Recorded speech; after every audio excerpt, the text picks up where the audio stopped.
Listeners everywhere, welcome to the Movie Show with Joel and Ryan, the weekly fix for your screen addiction and a trusted source for discussion of all things film and television. Please keep in mind that for the purposes of this podcast, Joel and Ryan are not acting as journalists, but rather fellow moving picture enthusiasts. All of their opinions should be taken as such.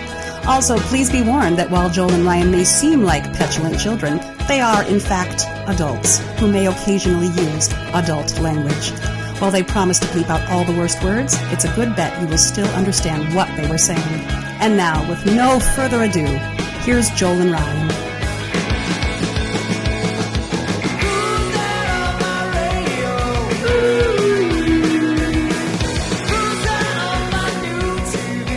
Hi, everybody. Hi. How's your January? How's your January going? Well, I hope it. Oh, well, apparently Ryan's is not going well. Still on a bit of a leaked Freon high. It's true. So you just don't know what I'm going to do. Yes. Yeah, there you go. I'm full of chemicals that were never meant to be inside the human body. Be warned. Yeah, well, yeah, that's life. Hey, everybody, you think that we live the high life, the high roller life, you think that old Joel and Ryan from the Movie Show with Joel and Ryan are living large, living that podcast baller life. But we put our pants on two legs at a time, just like everybody, and our refrigerators break too. And they do when you least expect it. Or sometimes after they've been making weird noises and acting strange for 9 to 14 months or so. There you go. And then finally it just happens. And you just sit here like this going, I'm going to pretend like that's not happening. Yeah, and then one day you come home at like midnight and you're just sitting here and you're like, So it's the weekend, and all of a sudden you hear what sounds like several people throwing bricks into a giant, like, industrial clothes dryer. And the whole room smells like what? I mean, it smells like... Freon has a very distinct smell. I mean, it's not, thankfully, it's not too pungent. Man, some people say Freon doesn't even smell like anything, but that's not true. It has a smell, and it just, that's what it was like. It's not like that anymore right now. So. Well, that's good. Well, anyway, so welcome to the Movie Show with Joel and Ryan. I am Joel.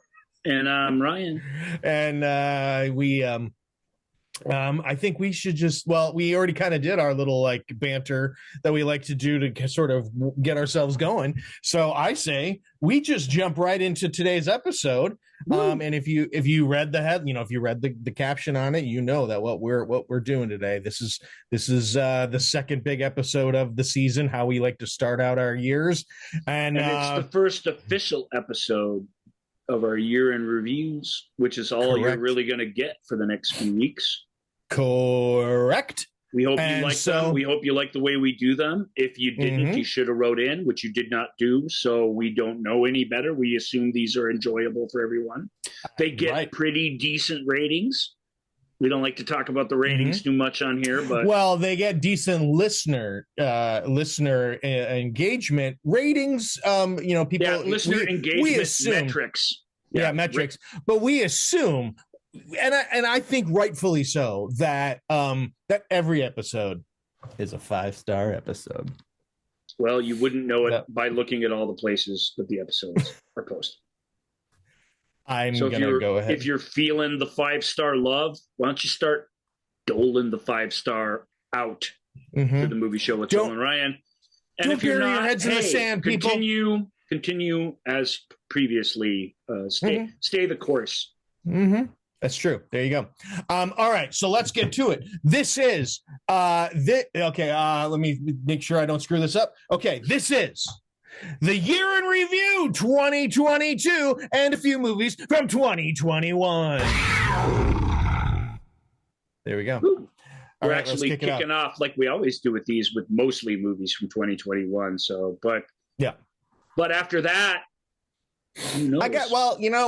We're still I think that there's part of it also has to do with the fact that there's still movies that were supposed to come out during COVID times and then didn't come out or were released. It's very nebulous. But so my movie watching season, as you know, is basically from September to September, and that's typically what we review. But that's all out the window now because I've seen most of the Oscar buzz movies from this year already because the availability has become so much easier than it ever used to be in our lifetime. So hey, who knows? There we go.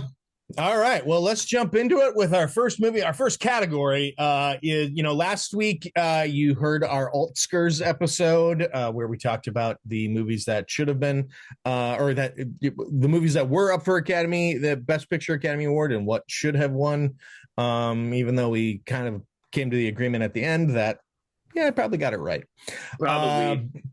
Probably. But let's talk about a few movies that sure were shooting for some Oscar love. Some of them got some nominations, some writing and some performance nominations and things like that. So this one we're calling Baiting the 2022 Oscars. And this one first up is The Tragedy of Macbeth. Oh yeah, first Joel Coen film without Ethan by his side. Right. A Coen brother film. Black and white, Academy ratio, Shakespeare, all the things that the kids out there just love and adore. It's been funneled into this. I'm a big fan of Denzel Washington. I got to partake in his Shakespeare in the Park, Richard III back in the 90s. That was a really special theater experience for me. One of the tip-top ones, maybe the top ever one. That was a fantastic production, and he's a fantastic actor. So I was really, really excited for this. But I think in the end, even though I liked it, I think it's kind of weird. It's not that great. I mean, it's just very stagey. It's moody and cool, like you would hope. The actors, the voices, reading the poetry of Macbeth. And Macbeth is, just for you guys who really hate Shakespeare, Macbeth's not a bad one if you want to bite one off because there's not a lot of poetry to it. It really is people talking to each other. It's just not a very flowery show from a language standpoint. And like something like Hamlet would be or whatever. And it's got murder and revenge and all this great, all that other stuff that we go to the movies for.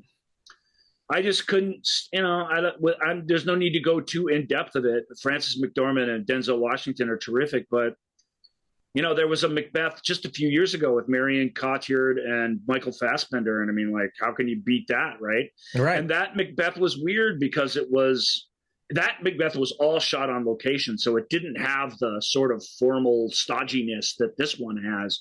But that one was weird too because it was not all, but it was largely these monologues were done in medium and close shots, and you sort of lost the scope of the historical epic that Macbeth is. And it's stagey, and I think if you're going to do something stagey, pull the camera back, show off the castle, you know what I mean? Play with the composition. And maybe that's just as a theater goer, maybe that's just my prejudice. Like, I just want it to be in the 15th row and I'm watching that stuff because it's so big and broad and so stylized almost out of necessity that to do it right, that I always sort of resent, And this one, I don't know the point of. I like black and white. I always think that's gorgeous, and it really is a beautiful film.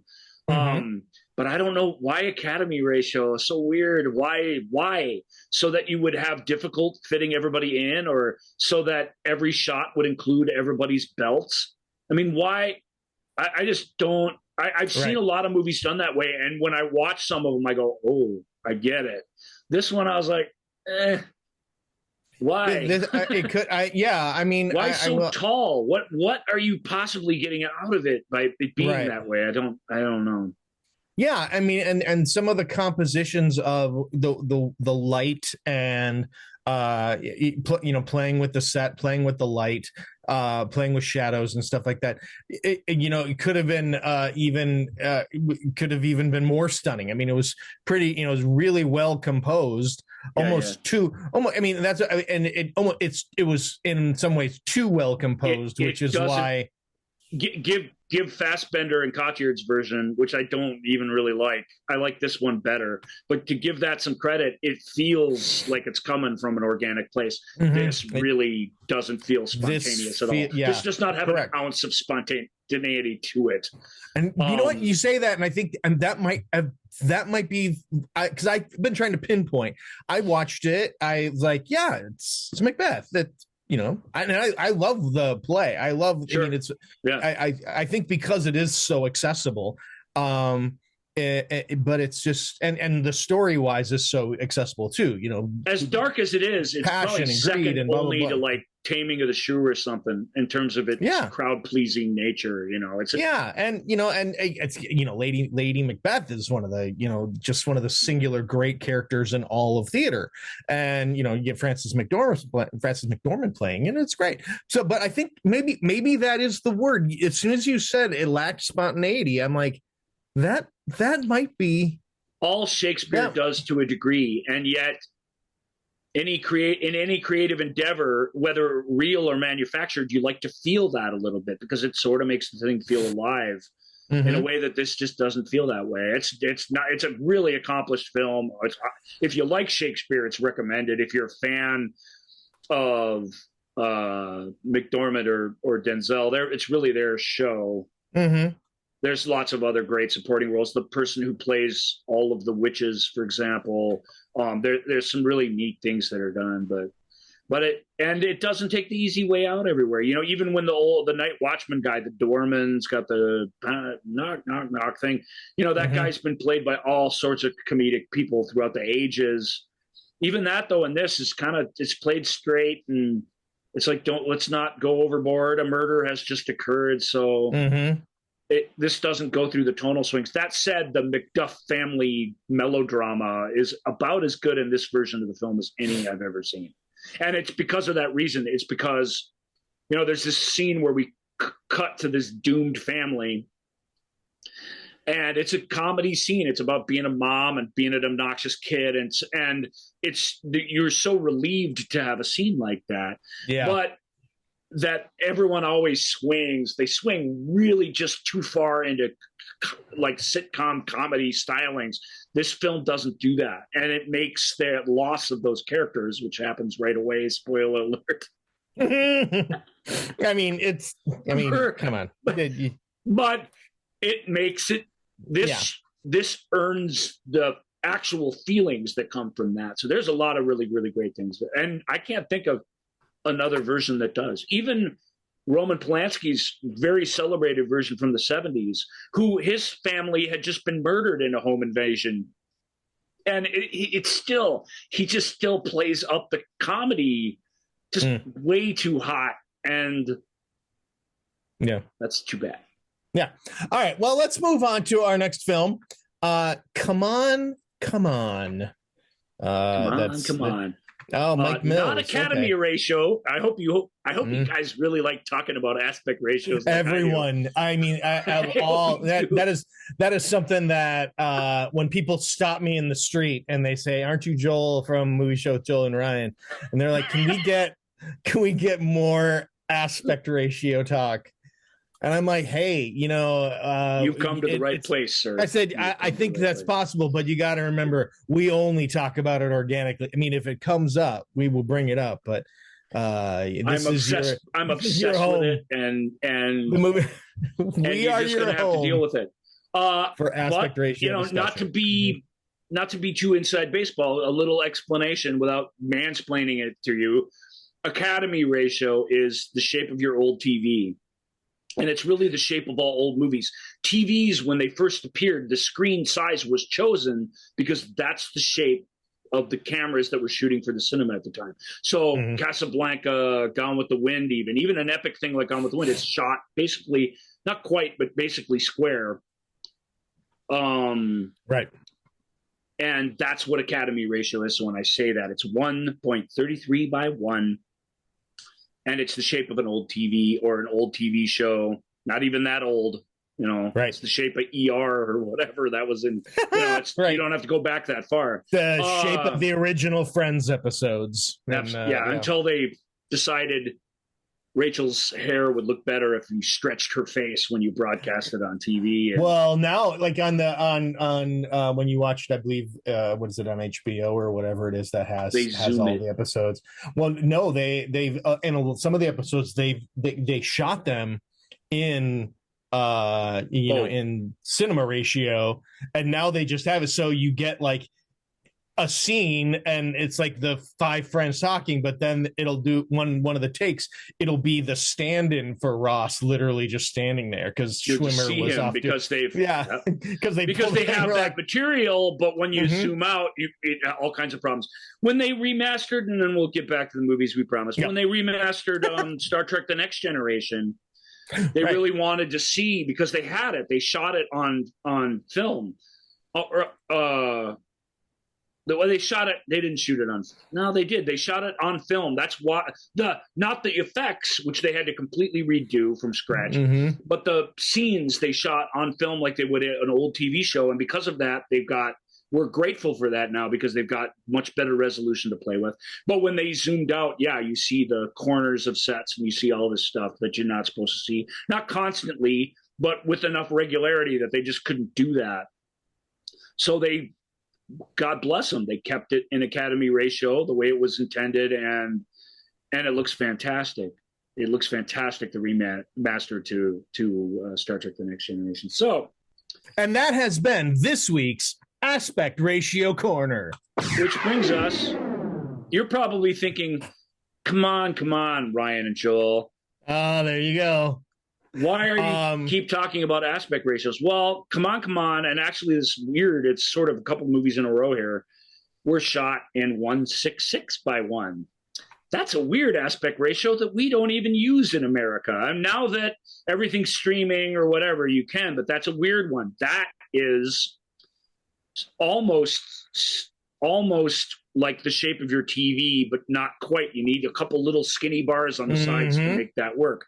That is European spherical ratio, ladies and gentlemen. And Come On was made that way. Also black and white, because why not, baby? Let's get pretentious.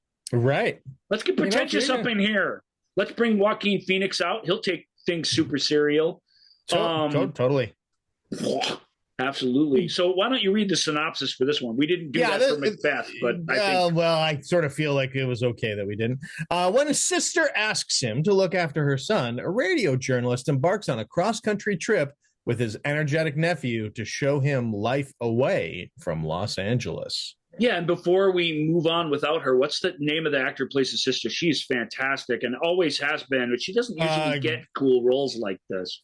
No, I haven't seen this one, so I'm assuming it's Gabby Hoffman. It is, Gabby Hoffman. Okay, so Gabby Hoffman's famous for being a child actor, and even though she's stuck around, she does movies like Come On, kind of as a rule. So we don't see her as a special guest star in an episode ripped from the headlines of Law and Order SVU. Like, she just doesn't do stuff like that. Yep. Yeah, but she's great in this. The kid is great. Joaquin is great. It's a really earnest. I don't want to say it's like coming of age, because the kid's a little too small for that, but it's a really earnest like story of this guy who's suddenly the guardian of his nephew, who he knows but doesn't know very well, and Gabby's fantastic. Joaquin's really, really great and it's fun because we've seen a lot of over the top and theatrical stuff from him, and it's really fun to watch. And I think that's his wheelhouse, really. He's Daniel Day-Lewis. It's sort of, he's in a completely different compartment, but I mean, it's that level on the dial of actor that we're talking about. And, and it's great to see him embodying a weird person, and yet to see that his eccentricities and stuff just add to the thing instead of, or a distraction from it. So as a lovely It's a lovely movie. Again, why black and white? I don't really know. Just to make sure people know it's an art film. Why 166? Why choose that? That's weird. But a lot of people did last year. I think filmmakers are just weird and they're just playing around. And on this level, the studio's like, it's more like the 13 studios. It's one of those movies where you watched, wow, these logos are going on a while. I'm going to order pizza or whatever. Oh yeah, A24. Yeah. Well, that's what I was going to say. Is this? Yeah, I was like, well, if it's in a weird ratio in black and white, it's probably an A24 film. Yeah, it's an A24 right, film. and it is distributed by them. Yeah, and then they, that's right in their wheelhouse. They love. I mean, they're producers on it. They're not just distributors. Nice. Yeah. So, all right. Well, I mean boy, actually, that does sound something like a movie that I need to check out, because that does sound like right in a movie that I would dig. Where it's I don't know, that it's not a feel good movie, but it's a safe movie. It's a human story, and right, and that's super keen to me. I mean, I really appreciate those when they come along. At the same time, there's not a ton at stake in this thing, so it's that kind of film too. You've got to be in the mood for something small and with some subtlety to it. Also, in a small but pivotal role, so that you understand the crisis that's going on. Scoot McNairy shows up and really, in not a lot of screen time, knocks a really authentic version of somebody going through some real mental strains, and he's so welcome, because he always does that stuff with so much sensitivity and stuff, and that could have been corny, and it isn't. It's heartbreaking. I can't help but think Scoot's the dad. Probably. Scoot's the dad. Yeah, that's right. Okay, and they're not even together anymore, but they all take care of each other. It's those types of complicated relationships that make the thing go. Awesome. And great location shooting in California. And then when they go to New York, I don't know if they really went to New York. I think they did. You really feel like you're in New York. And the two different things, even in black and white, are neat. He's a New York guy and she's an LA girl. And it's too bad they're brother and sister. We'd have to get those crazy kids together. But it's neat. And the kid's great. Well, yeah, let's, just to prove that 166-1 ratio is not just for black and white.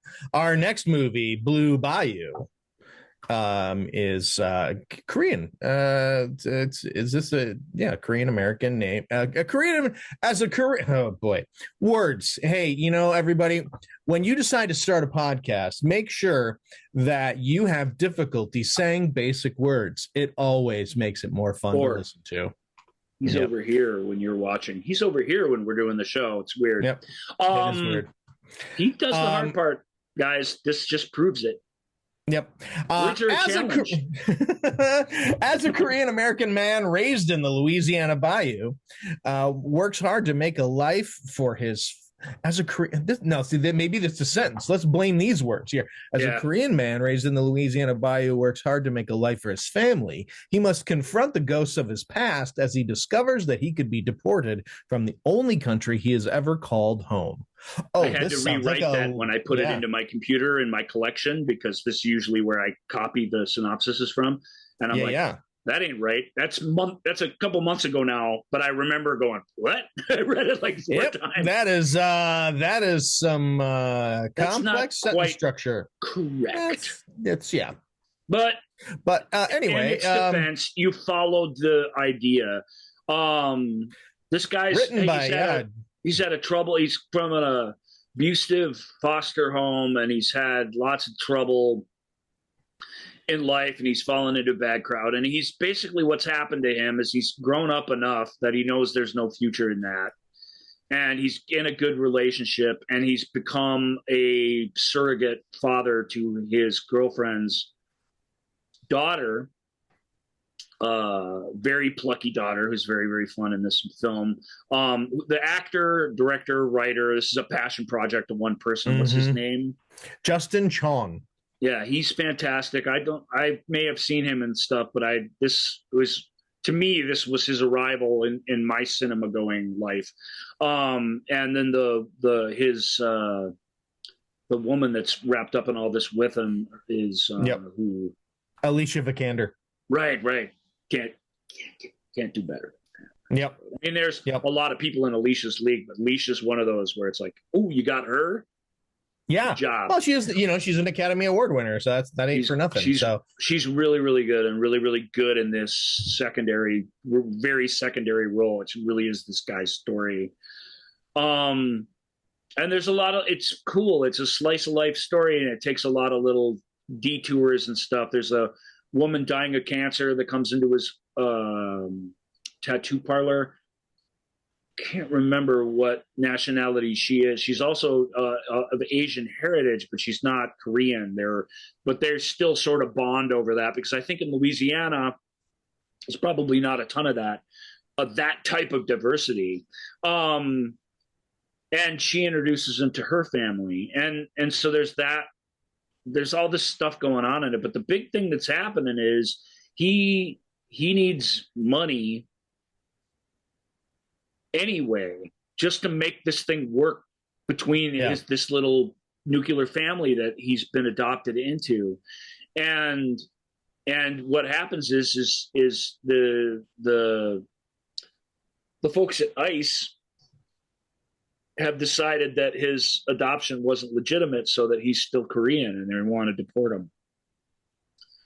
And he gets legal advice over it, and the legal advice is just go back to Korea. Just go back to Korea, and then we can start working things, and then you can be brought here. If you contest this, they'll be mad at you, and they'll send you back to Korea by force, and you'll never be able to come back. And that's what we see most of the time, and that's what we don't want to happen. He didn't speak Korean. Like, he just can't go back to Korea. That idea is crazy. He's American. He's an American Southerner. He's a Bayou kid. It's just like, it's so. I love. So I mean, bonkers, and yet this is something they rattle some statistics off. This really isn't a message movie, but they hit you with the message at the end. This happens to many, many, many, many people, and it's all just because of faulty adoptions, faulty adoption paperwork. It's all just because of bureaucratic nonsense. People with kids get deported. People who have ties here in very significant ways get sent away. And I can't think of anything more un-American than that. Like, the slideshow that we get, it just enrages you that this sort of thing is happening. And this guy goes through it, and he goes through it all. And this film wrecked me. It just wrecked me. This film just made me turn into just a little puddle of Ryan that you wouldn't even, step over carefully if you saw me on the street. You would mop it up like you would the Freon. Yeah. Yeah, exactly. And I don't know what to say. I'm adopted. I know a lot of adopted people. That's my sort of, especially growing up, that was my little pet cause. And I volunteered for a lot of multicultural things in town here in the Twin Cities. And just the thought that, of course, I'm not from Korea. I was born here, and my birth parents were American, but so I'm not in danger of this, but it doesn't matter. And it's weird because, the movie really tries to play. One of their pals is a guy who works for ICE. So they even try and show these guys aren't evil or whatever. Right. He's gobsmacked by what's going on. The father of this little girl is a beat cop who their relationship died for very real reasons, and he basically abandoned his kid, and now he wants back in, but he's just so stupid that he doesn't know how to do that in the right way. And so there's all this tension between all these characters, and it just feels totally authentic. This story came from this guy's heart, and you feel that in every frame. And it is a little preachy, and it is a little everything but the kitchen sink in the thing. Right. But when it comes time to, did this earn its reason for being, and to just take me on a personal journey that I wouldn't have gone on my own. I mean, it just gets super high marks, flying colors ratings for achieving that. I highly recommend Blue Bayou. Well, very cool. All right, next up is Spencer, Kristen Stewart playing Lady Diana. This one. Now, here's a film that justifies its 1:66 aspect ratio. Yes, I was going to say we ain't leaving 1:66, ladies and gentlemen. We will stay here for a while. Actually, I think our next film gets us out of 1:66. But anyway,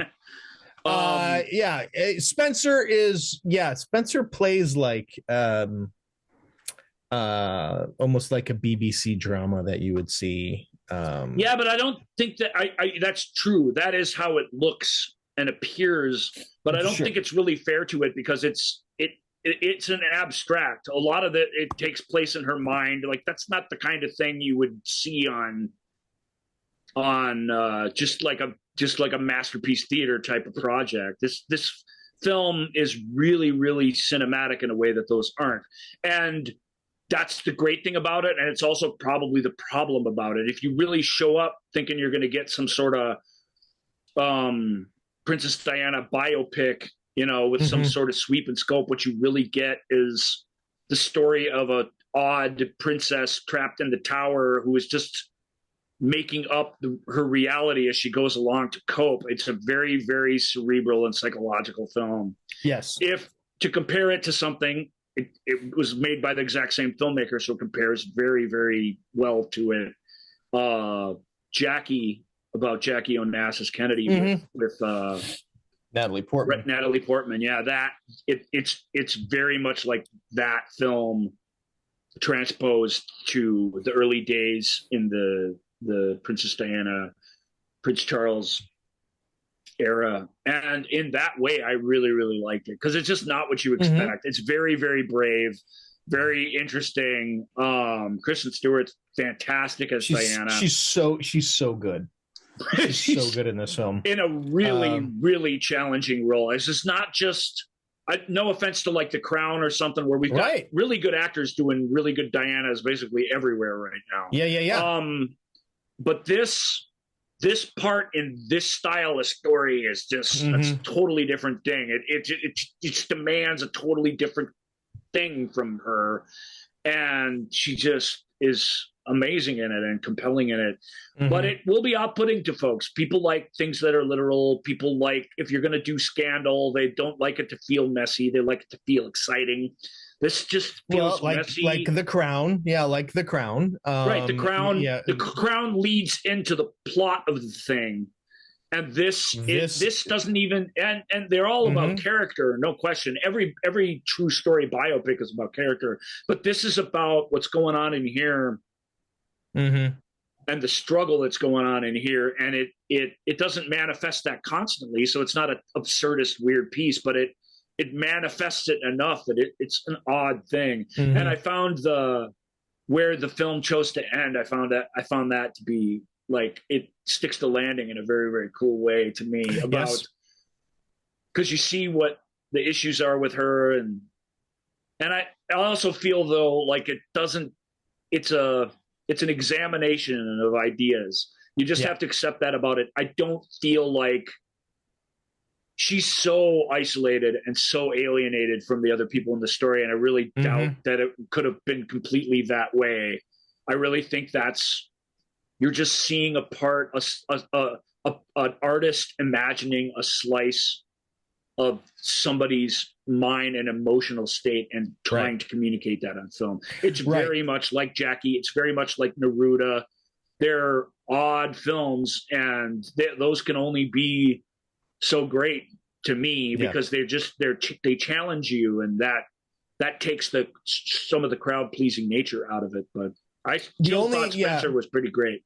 The only thing that I had trouble getting on board with is the few times where Diana is out in public, amongst the press and everything. It did not. Spencer did not because outwardly, Diana, that was one of the magic things that she did, was when in front of the cameras, she always, seemed to be able to turn it on and hide everything that was going on. And in this movie, but hide in a performance of, that's what I mean. Yeah, in a performance of everything is fine. and everything is fine. This film in Spencer, which it fits into what you're saying, where we are seeing what is emotionally happening under the surface, right. And probably in the world of that movie, like the press and stuff are seeing the smiley happy. So it's like it's another layer that the director is asking us to put on, and that's fine. No, it's great, I feel like we've prepped you now for what it is. Yeah, if this sounds great to you, check it out. But I think Kristen Stewart's worth checking out in this, because just some of her everybody's outstanding in it. But the demands on her. She's in every single scene. She's in it, the movie, by herself for probably half the movie. It's really just her, and it's I've always loved Kristen Stewart. Granted, I haven't seen a lot of Twilight sequels, so who knows? But I've always really liked her, and she's amazing in this film. I totally agree. And corgis. There are corgis in it. So the corgis do make multiple appearances, yes. And as do the feuding princes. So it's very topical. They do. Yep. And as do Mike and the Mechanics. Spoiler alert for Spencer. That's true. That's true. Anyway, all right. Next up is our first foray into sort of American cinematic aspect ratio. I'm sorry, this has become my Gordon 11. Hey, I just am loving talking about. You never know. Well, and we didn't talk about him as a special guest, but this is, I think, it's only a recent development in the history, in the long storied history of the movie show. Right. All right. Next up, but Gordon 11's appearances are something that I look really, really forward to. And this, if you're getting bored with the aspect ratio talk, just know that Gordon 11, this is the time. This is his time of year. It's the season of Gordon 11. He's coming. It is. Yeah. So all right. Next, something to hang in there for. So the movie that we are very belabored to get to here is The Eyes of Tammy Faye. Jessica Chastain, Andrew Garfield, directed by one of my favorite comedians and comedic actors, Michael Showalter. And Academy Award winner for Best Makeup. Makeup and hair. And it won for, and Jessica Chastain won for her best performance. Did she? Yeah. Would she be? Yeah.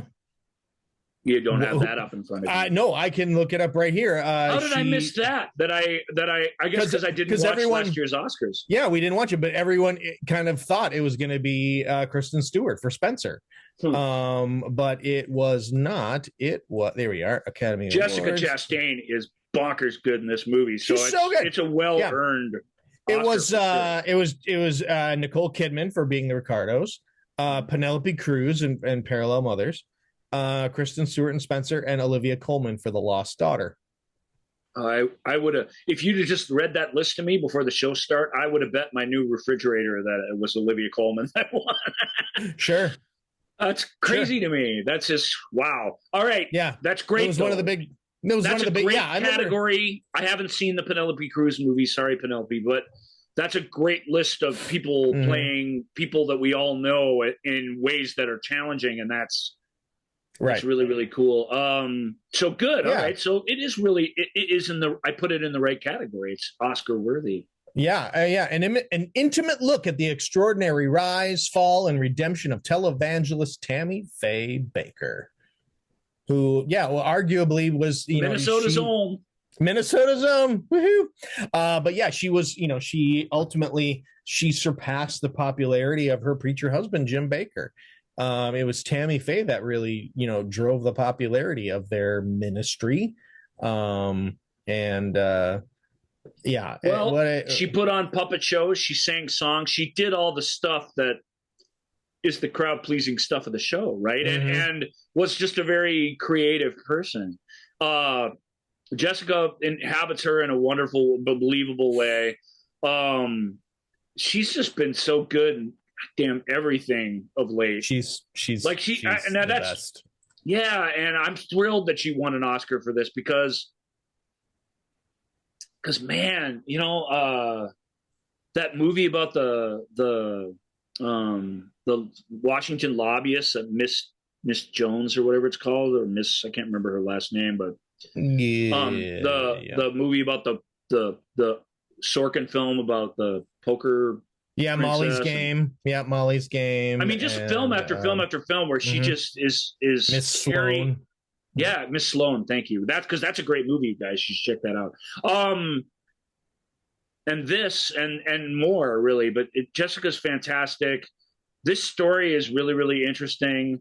It's very again, especially because it's coming from a comedian, an accomplished sketch comedian, and it's so open-hearted to its approach to these two people that that maybe you don't know them. It's been a while, but if you do know them, you have your mind made up about them. You really do. It's hard not to. Saturday Night Live did a number on these guys when they were going through their problems, and they're already so cartoony and silly on their show that it's just very very easy to come and very comfortable, frankly, in a bad way, to just forget that there's a person there of any kind.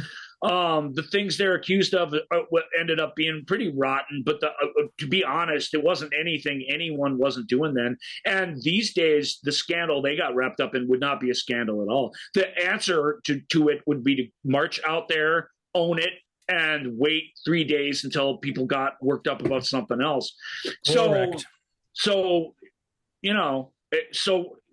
and the rules of donating to charity and stuff have been completely thrown out the window to the degree that you can run a crime syndicate within a charity in a lot of legal ways these days. So the whole thing feels quaint and weird. The 80s fashions, which it has to pull off, it nails. That's where the Oscar for hair and makeup goes because I see so many 80s things and I'm just like, no. I mean, I get it, a touch of it, but no, that's a sweater from 3 years ago. You're just not getting there. Right. Or they just do the lunchbox version of it, which that isn't it either. So this film gets it, man. It gets it, that the look of that and the world of that amongst these really, really rich people. So the look of it is amazing. It's weird to say because I grew up then, but you really are transported to another world.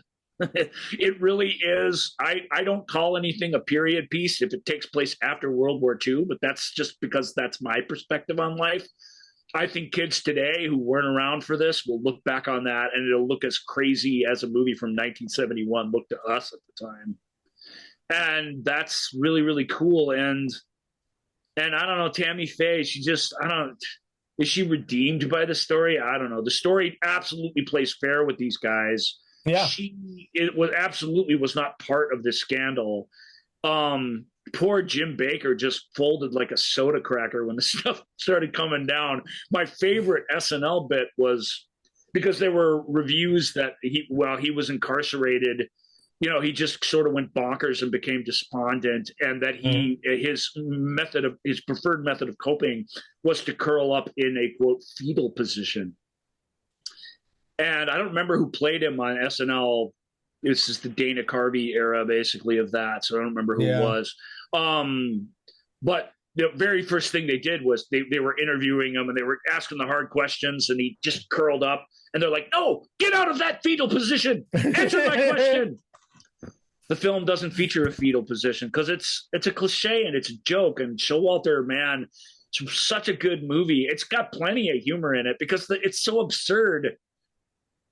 It really is. Oh yeah, their life story and their journey together is so kind of weird and strange, but I love that the humanity comes out of it. That's the only way a thing like this can work. Otherwise, if it let you sit back and feel free to judge them, then you might as well just be a Ryan Murphy movie of the week or something. This is this is on a whole nother level than that. It really, really is awesome. So yeah, most of the Jim Baker is mostly played by Phil Hartman. So good old Phil. that makes sense. That makes. Yep. I mean, he doesn't look like him, but that sort of histrionics is right in Phil's wheelhouse. So yeah, I remember him curling up on the on the couch. The church lady's couch. Yeah. Get out of that fetal position. I don't mean to laugh, but it is absurd. Again, Garfield gets it. He gets what a weird dude this is, and yet there really is a person there, and what a bonkers year! What a bonkers year Andrew Garfield had, man. That film is best picture worthy. The Eyes of Tammy Faye. It's so far on this list. It's just so well done from start to finish. Perhaps the story or whatever didn't make it worthy, or perhaps we had enough biopics for 1 year. I don't know, but it's really, really strong stuff. All right, next up is Cyrano. This is Cyrano as portrayed by Peter Dinklage. It's a musical. Yeah, and it's a nobody musical. Told me that, man. I hunkered down to watch this, not knowing I was watching a musical, and still nobody talks about it. That it's a musical. Like yeah. It's a musical. It's important that it's a musical, and there's several reasons. One, not everybody likes when people break into song and stuff, and they should not be tricked into watching a version of Cyrano by an accomplished British filmmaker with a bunch of actors that you already love, and then they start singing, and you're like, what? You should. That happened to me. Yeah, I waited a whole calendar year almost from when this came out and it was nominated for Oscars, and it wasn't super prestige film of its era, but it is a prestige film. Joe Wright directs, based on the American musical, which had a sort of off-Broadway and regional theater, a lot of regional theater success, particularly in the Northeast. It's got one fantastic song in it, but it's weird. The song is sung by these soldiers that we just met right before they start singing the song. So it's like the awesome song from the show's like about people and sung by people that we don't know. And even though I appreciate giving those people a voice, the musical, I think, is what holds this thing back. I think the musical robs it puts pop songs in the place. They're really good songs, though. Don't get me wrong. But it puts pop songs in the place of the iconic moments from Cyrano, and you're robbed of those. So you don't really get to see Dinklage do the insult scene, and you don't really get to see him do just all the way through the thing. The big purple moments of Cyrano de Bergerac are replaced by rather modern musical compositions that people sing, and that was a letdown to me. By the end of it, when they're singing to each other with the sad ending of Cyrano, like, it was pretty awesome. And the song is one of those that then takes on a different meaning that I really liked. So it's not like I didn't like it. And Joe writes, he's a visual. I was going to say, not a bad word, but I was going to say a word that's not fair to him, but I was going to say a word that I should only reserve for Baz Luhrmann. He's a visual expressionist. Okay. He has that's too kind of word, because he's just over the top with stuff. It's just uninterrupted shots that you don't really need. A couple of them in his films are breathtaking, and you do need them, but you lose track of the people, and it's already tough in a play. It's already theatrical and stuff. So I don't know. I liked how it looked. I enjoyed myself. I liked Cyrano, but I was my heart was thinking, this could be it. This could be my favorite Cyrano. And the fact that it's a modern musical it can't be my favorite Cyrano. There's not enough of what makes Cyrano great in it, even though there's a lot of things to do. A great song between our two, in our love triangle, our two male lovers. That's neat. The sung thing, the very famous I'm feeding you lines to seduce the woman you love from hiding behind the hedge or whatever. That song is really, really nicely done. What's our hero's name or heroine's name? Oh, Roxanne. Roxanne. Yeah, Haley Bennett. I forgot that, but the woman who plays her is great. But more to the point, Roxanne's a tricky part to play. We talked about it in a double feature episode when we reviewed the Stephen Martin movie. Roxanne's just like, what is your deal? You know, she's tough. She's a tough one. She could easily be disliked by the audience, and you really got to walk a bit of a tightrope to get the audience on her side. And this actor does a really, really nice job of it for the most part, I think, because she's a spoiled brat too, and that's part of the story. You can't just not do that part of it. That's important, but it's a tough role, and she did a nice job. So I like Cyrano. You guys, at this point, maybe you've all seen it already, but I love Peter Dinklage. I mean, Peter Dinklage as Cyrano, and the insecurity about him not being his oversized nose, but being his size as a person is fantastic juxtaposition that works perfectly. So there's a lot to like about it, but I didn't know it was a musical. Even if I had just known, if I'd have just known, I might have been able to accept it more on its own terms. They hid that through all of the previews, and I think it is weird how good of a job they did on something they should not have done. They should have let us. Why know. not sell it as a musical? I know. Dinklage apparently played that. He originated the role in that musical, so he was adopted throughout all the different versions of the thing, and he's right at home in it. His singing voice isn't great, but he's such a good actor that, you know, when he hits the right notes, he really sells the songs and the internal life of the guy. Right. You know, which is that's another hard thing to do with Cyrano. He spouts off all his feelings, but you know, it can't just be recitation.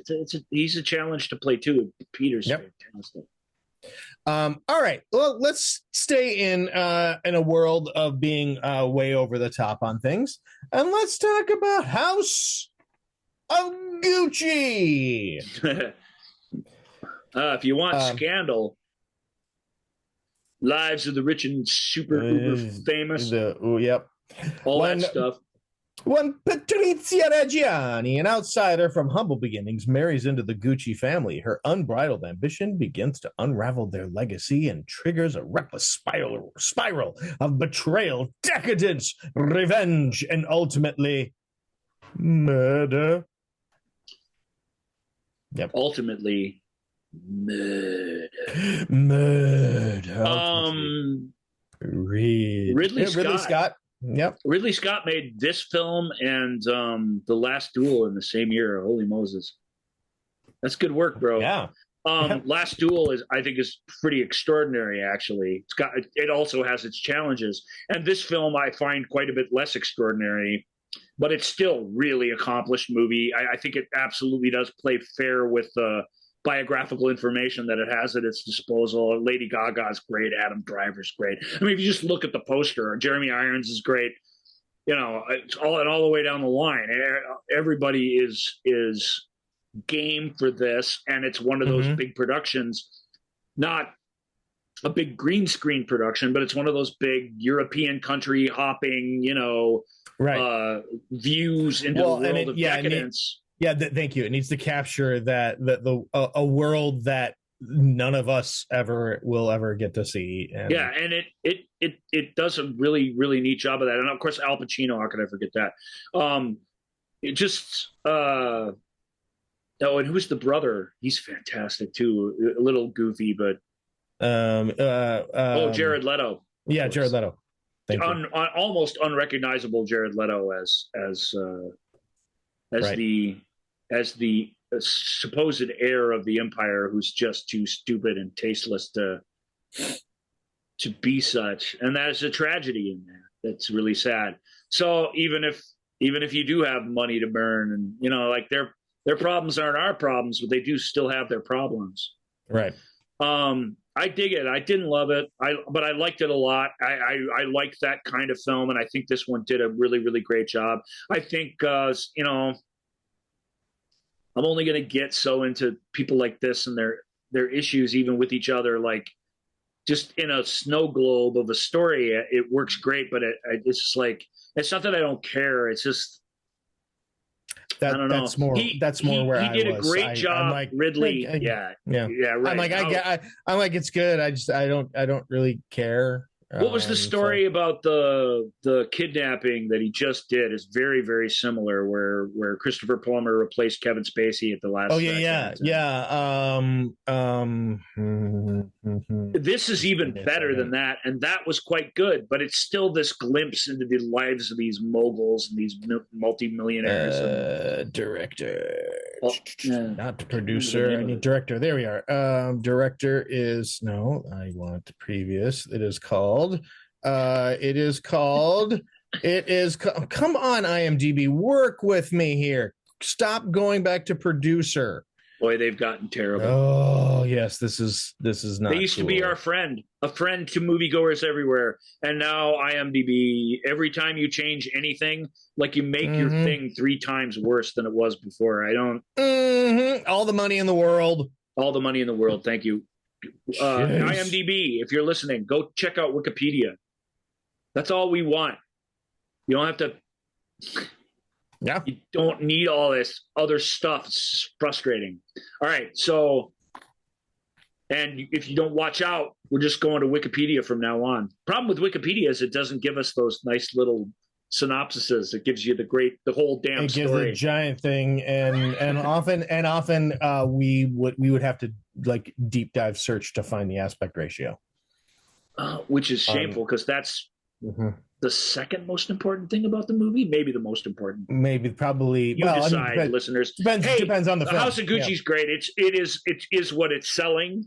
Unlike Cyrano, you're not going to be shocked or surprised, or there's no bait and switch going on in this film. This is exactly what it promises to be, and it fulfills that promise in a great way. It's really, really well done film, and it's weird to say with all the star power and all the budget on display, it's by today's theatrical standards, it's a modest film, and because this is the film where it'd be the film of the year, just 20 years ago, it'd be this huge film, and it just isn't anymore. That it doesn't have anything going that compels people to get their butts in the cinemas.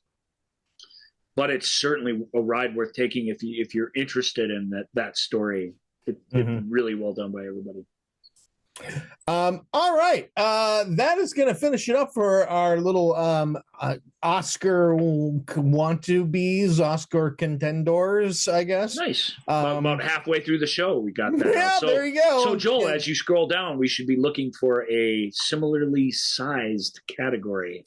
Well, the next category on the list is similarly sized. And that is this a little.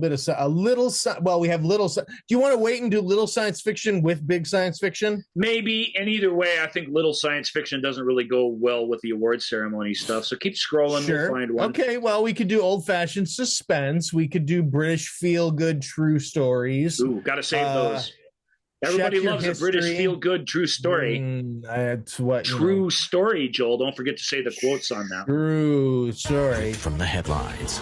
And we have, let's see, we could do period dramas, biopictopolis.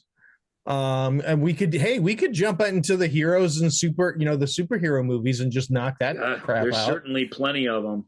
Let's do period dramas. We've done a bunch of period dramas as part of this category, but let's do period dramas. And all right, give me a second here to see where we find my period dramas. Here we go. The first one up is the movie. Oh boy, and this really go ahead. Sorry, I was just saying, very excited to see Harry Styles on in film. My Policeman. On Amazon Prime. Sometimes I'll tell you that, sometimes I won't. We don't tell you every time. But this was definitely an Amazon Prime exclusive. Harry Styles playing a young Linus Roche. That's the characters. This is a film that takes place both in the modern day and in a tricky sort of not modern day, I guess. They must be in the early 70s or something. Either way, there's an old version of the story and a young version of the story, and you bop back and forth between them. So let's do the 6 actors. Let's just get this out of the way. So Harry Styles, who's the young, same person that Rupert plays in the future? So we have again, Harry Styles, Linus Roach, Rupert They're the Everett. same guy. Yeah, Rupert Everett. And then younger, let's see, Patrick as David Dawson. Okay, and then the woman, the is wife of... the younger Marion is Emma Corrin, and older Marion is Gina McKee. Sorry to go through all that, but I think it's important. I know all these actors actually, but I'm not. This isn't House of Gucci where you just let's take a look at the stars. You know, you got to make sure you get their names in there. Gina McKee, she's really, really great. You know Harry her Styles from Notting Hill. Yeah, Harry Styles is becoming a pretty great actor too, or maybe not. I don't know. I don't necessarily agree with that. But we'll see. We'll get to a movie later in our episodes here where Joel will get to demonstrate exactly why he thinks that's not true. Yeah, maybe he's not that great in this. I don't know. This is My Policeman. It's a story about It is a story about a policeman. He's homosexual in a time where it was impossible. I mean, in fact, illegal to be one. He's a police officer who's a homosexual in a time where being a homosexual is illegal, and he falls in love with a rather flamboyant, more comfortable in his own skin homosexual from the era, who this Patrick, who runs a museum. He's like a museum curator kind of, guy, and they have a steamy relationship. And then somewhere in there, he meets this woman while he's sort of leading his double life. This is not a new type of story by any means, although we don't often see where this film gets a ton of credit isn't so much in these early scenes where we've kind of seen this all before, even though they're really, really well done and touching and frustrating. You whenever we're told a story where you're not allowed to be yourself, and that's the thing, that's the cage that that our heroes are locked in. It's frustrating because it's the answer to solves all your problems. If there's enough problems in life when we're allowed to be who we truly are, that to have a crisis of identity and be locked in a prison of identity it's tough to watch. It's just tough to sit through, and it's done well. And this is done pretty well. But he marries somebody that he's, quote, we've heard this before too, very fond of. It'll work out. She's very. She takes Patrick, on his own merits. This is where prejudice sort of comes from. As the wisest character in the show, we expect her to navigate this, or mostly this story would be about her and how she's jilted by this situation. It isn't really. She's an equal player in it, but she can't. The idea of homosexual activity makes her sick, and she can't even cope with it like on that level. But she loves her husband, so her take and her tactic is to try and win him over whilst try to keep him out of trouble, and it's a balancing act, man. That's hard. And try not to let her bitterness get to her too much, but it does. What's great about this story is Linus Roach, Rupert Everett, and Gina McKee, because they're only in it about a third of the time, maybe even a little less than a third of the time. It really does tell the story, and then it shows us these glimpses into our present day. But Everett's character, he's needs to be cared for. She brings him out to this remote island that they're living on. He doesn't want to see him. He doesn't really want to deal with them. The husband, Linus Roach's character, he's very insular, and he's just sort of doing his own thing. And And it's strange that she in the future is the one that is bringing this together. And there are reasons for that. There's atonement that she's trying to work through, but it's complicated. I like the complicated messiness of the situation. I like, sure, it's frustrating, but I like when characters aren't talking to each other right. There's a lot of tension and just an inability to communicate, and there's a lot of payoff in you finally are. You know what I mean? Like, let's please be truthful for once. So I dig it. It's well done. It's based on a book that's probably great. But it's not that great. It's just, yeah. There are more artfully done period dramas. You know what I mean? And man, I love Linus Roach too. It's a bit of an exercise in frustration, and it doesn't give you any of the romance isn't even there. Usually when people, I mean, it is, you feel their attraction to one another, or maybe it's just that I'm a cisgendered male heterosexual, so I just am not getting it. But even that part of it, which I would really help if you really felt like these guys were meant to be together, but they almost from the get-go feel like this is just trouble beyond beyond the societal concerns. This is just trouble, and I sensed that right away, and I was never able to quite get over that, to get in a really emotional state over My Policeman. But I liked it. It's good, and if it's on your radar, you should check it out if that sort of story means something to you. Well, there you go. I mean, I didn't love it. There's a similar story that deals with similar things in a much more artful and yet even more standoffish way coming up here in a couple of movies. So, okay, just as a point of comparison, My Policeman at least was made for everybody to experience. I mean, I like that. Sure. I don't know that Spencer was. I feel like it really wasn't. I feel like that's just us cinemaphiles are getting together on that one. There's you say that, it makes me think of like all these people who are like, oh, I just love the Royals. I love the Crown. I'm going to put in Spencer. And then they're just like, whoa. Right. Even Princess Diana devotees and stuff, like you get nothing from this movie. You just really don't. But that's what's great about it. It's challenging. It's good to be challenged every once in a while. I'm going to watch the Diana musical on Netflix. My Policeman is very approachable. It's very approachable. And I like that about it, but I could only get into it so much. Next up is an epic old-fashioned weepy about the storms of love, as one critic put it. It is called The Road Dance. A young girl lives in the outer Hebrides. Hebrides? I don't remember how that's pronounced. I haven't seen the movie clearly. A young girl lives in the outer Hebrides in a small village in the years just before World War I. Isolated and hard by the shore, her life takes a dramatic change when a terrible tragedy befalls her. What did that dipshit critic just say? Read that again, because I'm going to engage with him directly. I try not to do that, but... I just said it was at the top of this poster, and so I thought it would be a nice transition into it. It's on the poster. It's on the poster. An epic, old-fashioned weepy about the storms of love.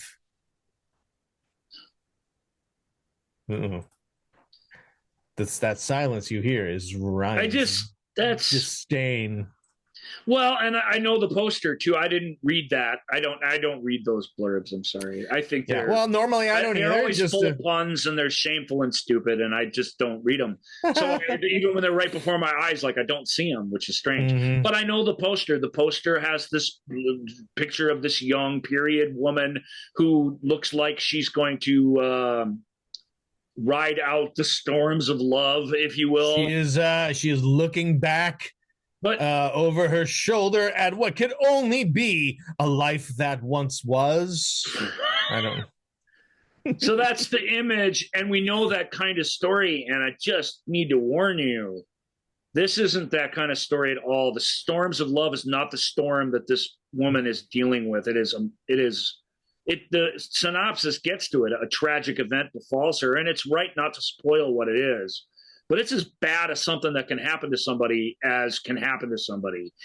And I just don't like that. I don't mind. I get that the poster's trying to be coy with you, but I don't like that the critic is all flowery and misleading the audience. This is a film about trauma. That's what's great about it. That's what sets it apart from the usual hair-swept life on a British island before World War One type of thing that you're expecting. There's love is at stake here, but war trampled love. World War One trampled young love to dust. It killed everybody. Every young person that went off to that thing that wasn't really, really loaded when they went, or even many, many who were, it trampled them, wiped out a whole generation practically. There 1 in 3 families lost children in World War One in England. We talked about it before. It's part of why mediums and stuff sort of came out of that era, was because everyone wanted to get in touch with their loved ones, and everybody watched them march off gleefully to war in a new uniform and then never heard from them again. And that sense of, like, I wasn't even here for it. It wasn't a wagon accident, or it was their just poof, they're just gone, a whole generation. Yeah. And that's hard enough. She does fall in love with the right guy, and he goes off to war, and that's hard enough. What happens to her isn't extra. It's the whole thing, and it's horrendous. And the way she has to cope with it, and the way she can't deal with it in an honest way, even with the people that would support her. The societal issues of the era that are at stake, and the way that secrets have to be kept and stuff. It's a really, really good movie, and I was really, really moved by it. It's very subtle. This one, Joel, is done in that BBC style, very, very much so. You know what I mean? It's like 2 really serious back-to-back episodes of Poldark or something. It really is like that. But that's, to me anyway, if you like period dramas, and I assume you do because you kept listening to us when we decided to do the period drama category next. This is a good one, and it's a meaningful one. That's about stuff that these usually just issues that they just sort of skirt by, and this one doesn't. It takes a really tough one on head on. And but it's a cinema thing, so it's not a TV show where, in a series, this would be a dark period in a period drama series like Downton Abbey, which has dealt with similar things, as an example. But they can deal with it over a course of a few episodes, over a season or whatever. This has to do it all in one fell swoop and still keep all those other period drama balls juggling. And I think it was really, I was surprised by how good it was. But I'm pissed at that critic for selling it in that corny way, because this movie's not like that at all. I'm trying to see. Let's see. There's another quote here. Let's see. Oh, it just is beautiful and brilliant. Okay, well, maybe you should put that at the top of the poster. It is beautiful in its own way. Yeah. All right, next up is Benediction, and just to be clear, I want a little just to make sure with Ryan, this is the Terrence Davies Benediction, correct? Okay, because another Benediction came up. That's a 2022 Benediction, but I think that's either a Japanese film? Or a Korean film. I didn't even. No, it is Terrence Davies, who's Terrence Davies. Terrence Davies, if he would lived in another era, would be the theatrical director of his day. He's his whole filmography is basically these little chamber dramas, and he adapts them. He's a writer and a director, and he's basically a mastermind. I wish I could remember the name of the other film. Oh, Mike, similar filmmaker, did all those Timothy Spall movies and stuff. Mike Lee. Oh yeah, Mike Lee, yeah. If you think Mike Lee, if that means anything to you, and Terrence Davies, while we're inside more than outside, we would be outside a lot more in a Mike Lee movie. So just more darkly lit and stuff. But it's very similar approach to filmmaking. It's absolutely character first, and it pulls no punches. He just coasts right by simple dramatic arcs and things. Each skirts right by the coasts by the formula that these films are, and so it keeps you always on the edge of your seat. It's another thing that Mike Leigh does that I think is really, really amazing. But it's weird. Fly on the wall storytelling is challenging because it doesn't give you the tension and the payoffs and the tension and the payoffs the way you're used to getting them. And because of that, I find both those filmmakers tricky. But I love Terrence Davies. I love the look of this film. This is another one where let me give the plot synopsis real quick, and then we'll get into the specifics. Legendary 20th century war poet Siegfried Sassoon's life quest for personal salvation through his experiences with family, war, his writing, and destructive relationships goes unresolved, never realizing it can only come from within. That is a long run-on sentence, but it gets it all in there, and it's a complex tale. So I approve of that synopsis, even though it's a little longer than I usually like them. It is about a poet and a poet who looks at the world, and like a lot of our favorite poets, the guy's complicated and he's unlikable in a lot of ways.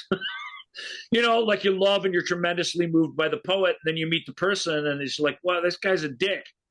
And of course he isn't. That's radically oversimplifying it, but there is an essence of that to this. This guy goes through a lot as a young person. He's already a very challenging and confrontational and very, very smarter than everybody in the room that he walks into. And as he ages, the bitterness sets in. And by the time we see him played by Peter Capaldi. Yeah, by the time, which is the greatest grumpy old guy actor that we have, basically, at least in Correct. Britain. Yep. Well, by the time we see him, he's intolerable. But I liked it. I liked it a lot. I mean, it's hard to recommend it. It's a hard, impenetrable story.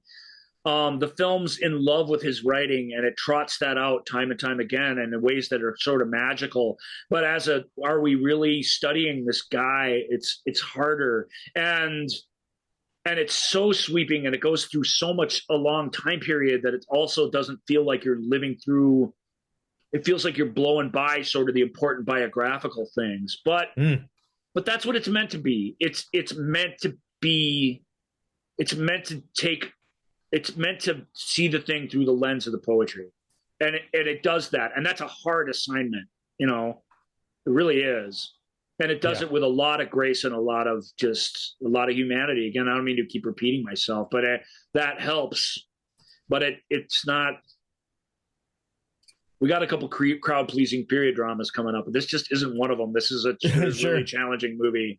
The Road Dance at least has the structure of one of them, but to say it's crowd pleasing would be really, really misleading.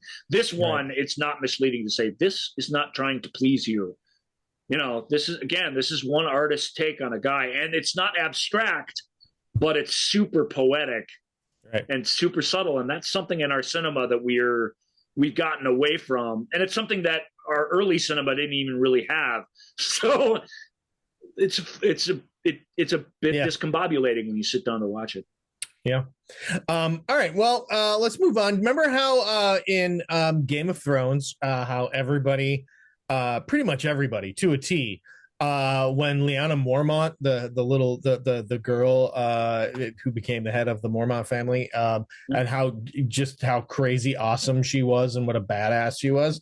Premiering tonight on HBO alongside. HBO is, yep. If we're talking about her, we should mention that.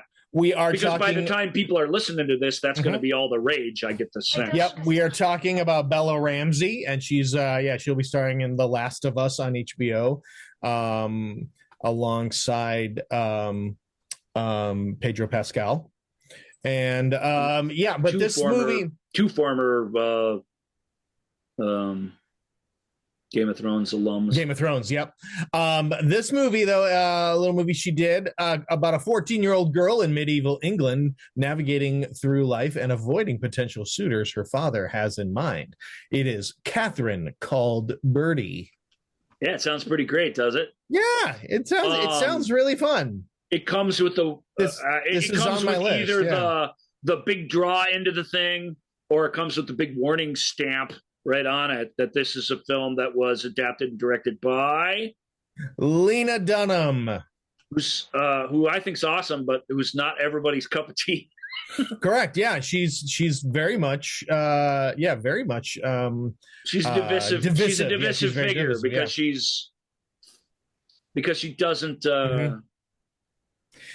I can tell you, I mean, here's why I know it's awesome. At criticism and stuff. She's a provocateur, and this is a provocative take on a time-old, let's marry the little rich girl type of story. Right. There is only one reason for me to know that I will like this film, and it is my giant man crush, Andrew Scott, is in it. I love anything that man does, and so I know that I'm going to enjoy this. So yeah, you'll love him in this. As the spoiled rich guy who doesn't have any money, and this is his only way to like keep his empire going for a few more years. Absolutely, the only thing he has is his good name and a daughter that he can sell off to the highest bidder. Correct. Yeah, and the story is a very comedic and very high spirited take on our hero Catherine called Birdie, her attempts to thwart every lover, potential husband put in front of her through all kinds of different schemes and bad behavior, and just all the way down the line. Yeah. It's super fun. This movie is super fun and super crowd pleasing. So you got that going for you, but it also has at the heart of it, a woman as collateral, a woman as commodity, and that's what it explores. And there is something deep and dark and terrible about that. Right. And it has a lot of fun with the little, even during this era, it's not strict with its era stuff. It feels like a goofy thing that's a little out of time. It feels like a story that would make a great half-hour episode, TV show on Netflix. Actually. Yeah. And it even has that look and feel to it. It's dark and grimy, and there's farm animals everywhere and stuff like that. But it's also brightly lit, and it never wants you to forget that we're all supposed to be having fun with this subject. Right. And I like that a lot about it. Scott is fantastic in it because he's not a good guy, and yet Scott keeps reminding us, just when we want to hate him, he just keeps reminding us how pathetic and helpless this dude is, and how he's such a product of his not just the world he's in, but the family he's raised in and the role that he plays in life. He is no less caged in that than she is. Yeah. I think because she's a plucky young girl, we feel a lot more for her, and I think you should. But they're all trapped in the roles that they're meant to play, and there's tragedy in that, but there's just tons of comedy in it as well. And it's about teenage girls and how they see the world. And there's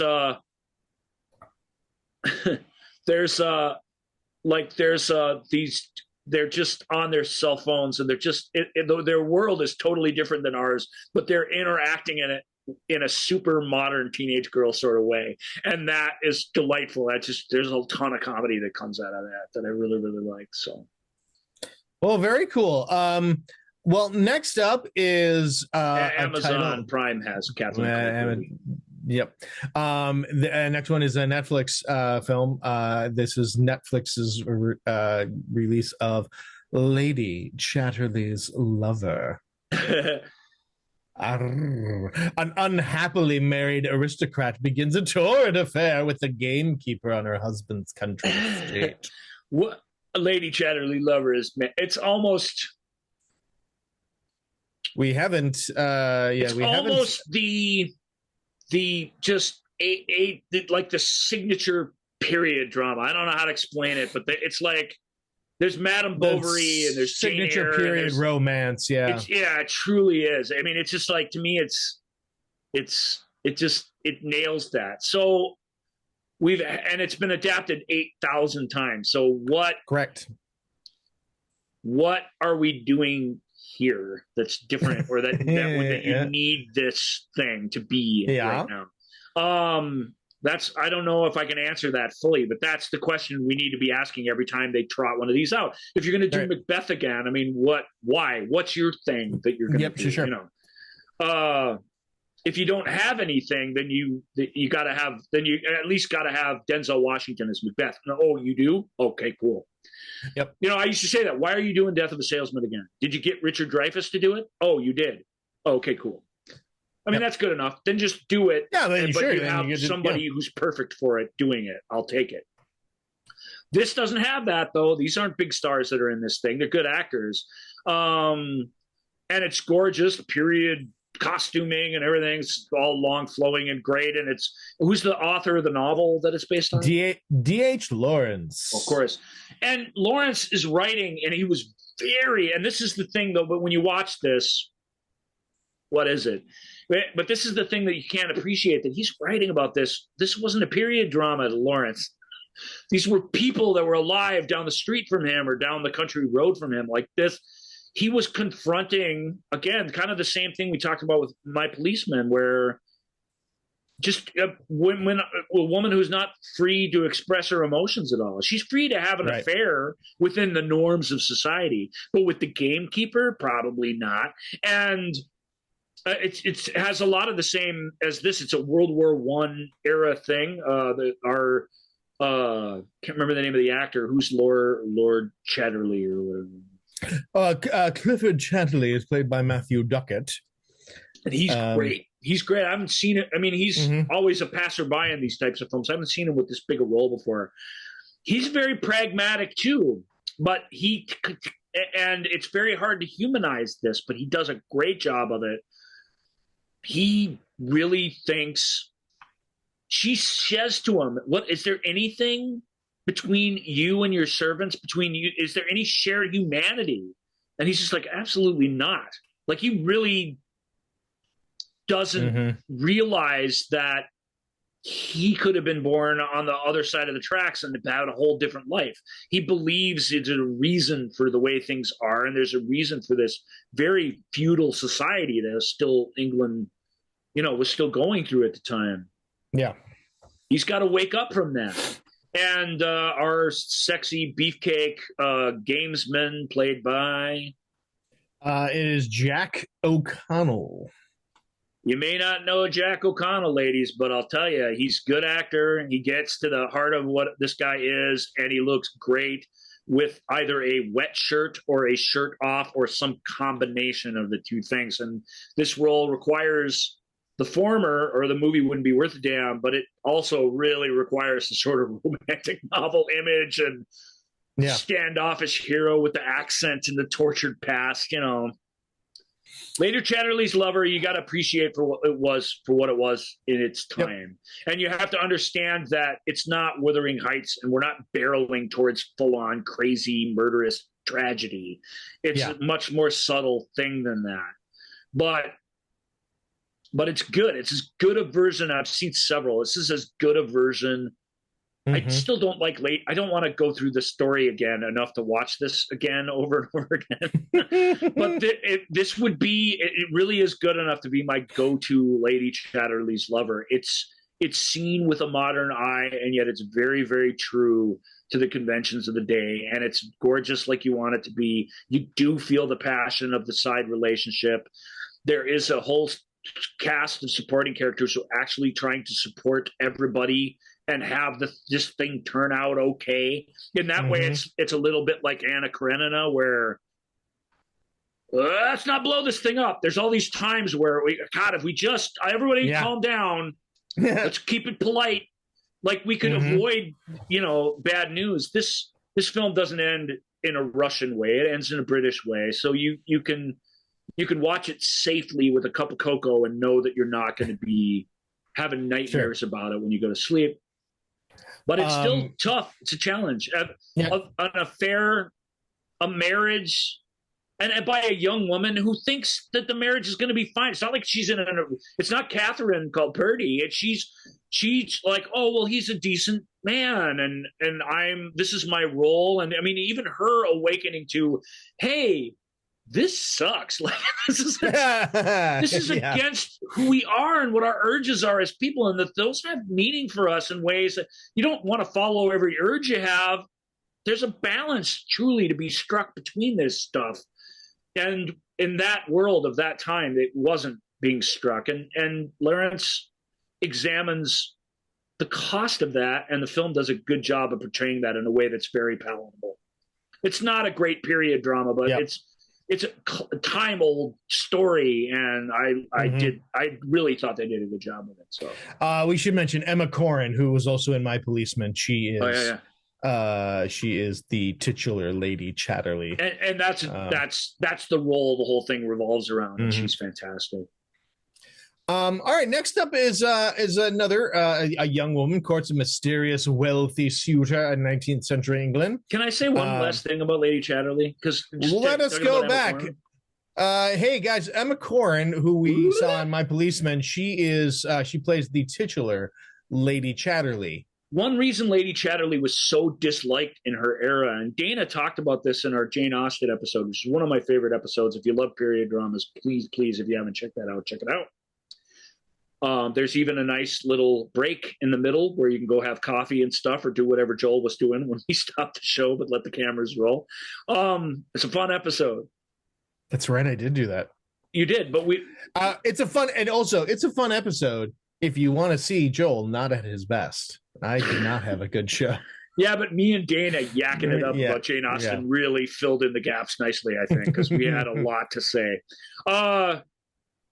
But Emma Corrin as Lady Chatterley. Lady Chatterley was disliked in her era, the same way a lot of Jane Austen's characters that we love now, because of their rebelliousness and their way of sticking it to the conventions of the day, were also disliked in their era for not knowing their place.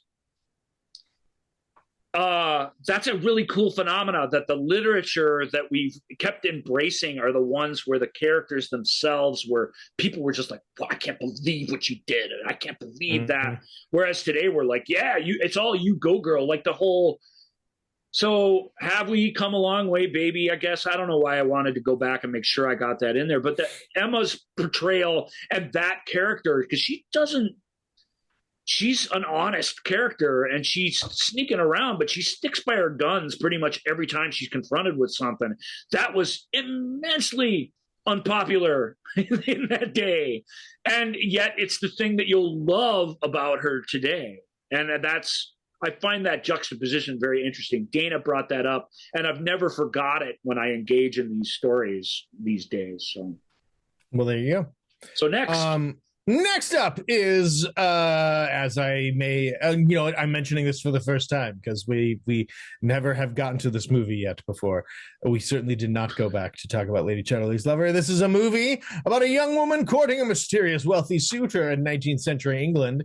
It could be any movie, basically, a young woman courting a mysterious wealthy suitor, but this is Mr. Malcolm's List. Yeah, Mr. Malcolm.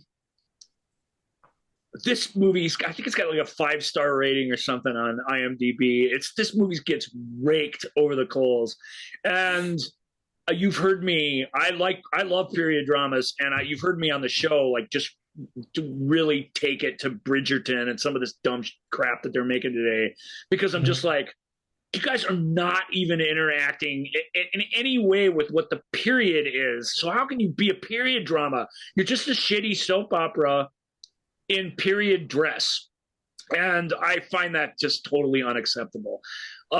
You have to have a sense of what the period was and what the pressures of the period is, of the era, of the worlds of the story. I'm not saying Bridgerton has no sense of it or just ignores it, but it can't deal with it, engage with it in any meaningful way because it's obscuring everything else. So Mr. Malcolm's List has some of the hang-ups that people have with Bridgerton. Bad people, not me. I'm awesome. Correct. Yeah. Which is, it's got a huge, deliberately, almost confrontationally diverse cast, which I love. Yeah, does that undermine, the period reality of it? Yeah, it totally does. But is it a way for us to see something set in the same time period and reflect on it in a different way? Yeah, it's an invitation to do that. Also, yeah. Also, this story, Mr. Malcolm's List, is a romance. This is a flat up, straight up. Will the people who are in love with each other get together by the end? All of them. There's like 8 people, 4 couples. It gives you everything to invest in the cheesiest, romanticest way possible. But the gimmick of the story and where the misunderstanding comes and where the farcical, we're not talking to each other and this deception is going to bring the whole enterprise down comes, is that Mr. Malcolm, in this case, very fastidious fellow, has made a list of the qualities that he believes any suitor must have for him to consider her as a wife. And his list becomes infamous among this little section of polite society. And it starts with him going out on a date with this woman who's a main character, not the main character, but a main character in our movie, and her hearing about the list and her hearing that she didn't meet a few things on it. And she's a high society person, very eligible bachelorette of the era, and her resentment and her need to get revenge against him for that rejection, even though it was proper and polite, is the engine that drives the thing. And they set up in a very Cyrano way, kind of as a tool, Frida Pinto's character, who's kind of the main character of the story. They set her up as a false suitor for him to get him to, and they get the list through convoluted, but they get the list, so they set her up to meet every single thing on the list and then give him the smackdown at the end. But of course, she actually does meet up with most things on the list. They actually do fall in love. And when the smackdown's supposed to come, all period romance hell breaks loose. I found this movie, I get that it's way on the cartoony side of this sort of thing. Fair enough. But for an original tale that's not based on a novel, that's not something I didn't see, and that's not something that I didn't know how it was going to end for a change. And I really didn't. I thought this could go bad, actually. I really did. I'm probably an idiot. Of course it's not gonna, but I really felt that. So I feel like this, a lot of charming characters, lots of really funny period humor, lots of fun, high-minded debates between these characters. And despite all of them getting on your nerves, you do grow to sort of give a crap what happens to all of them. And I found that really, really neat. So it's cheesy. It's a very cheesy, but it's not what we haven't really talked about one of these yet. It's a Lady Chatterley comes close, but this is a feel good period drama. And if that's what you're showing up for, why not like it? And I know that. So why do I hate Bridgerton? I'm not sure, because it's the same. I guess I just find the conflict in that false, where I find the conflict in this is relatable and human, even if it's nothing we really have to deal with much today. So I love that. I get so satisfied. I don't think anything makes me happier or just warm or cozier or more cuddly than they made it. And the period drama couple are going to get married as they should. And they are both in love and they're both economically well suited to one another. Like, it just feels so good. And this movie, spoiler alert, but I mean, maybe it's not much. Look at the poster. Does that look like a movie that's going to break your heart? Probably not. Probably not. No. Probably not. It's probably going to give you everything that you most desire. It is. So. It is going to, it is. On that level, it's good. I liked it. So I'm sad that everybody like me hates it, but I like it.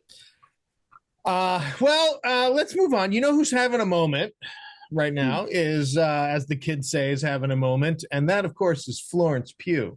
Yeah. She is everywhere and much beloved.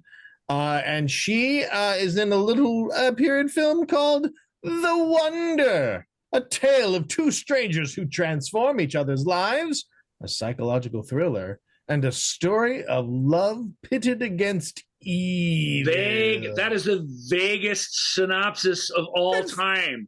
Yeah. Why just say what the setup is, for the love of God?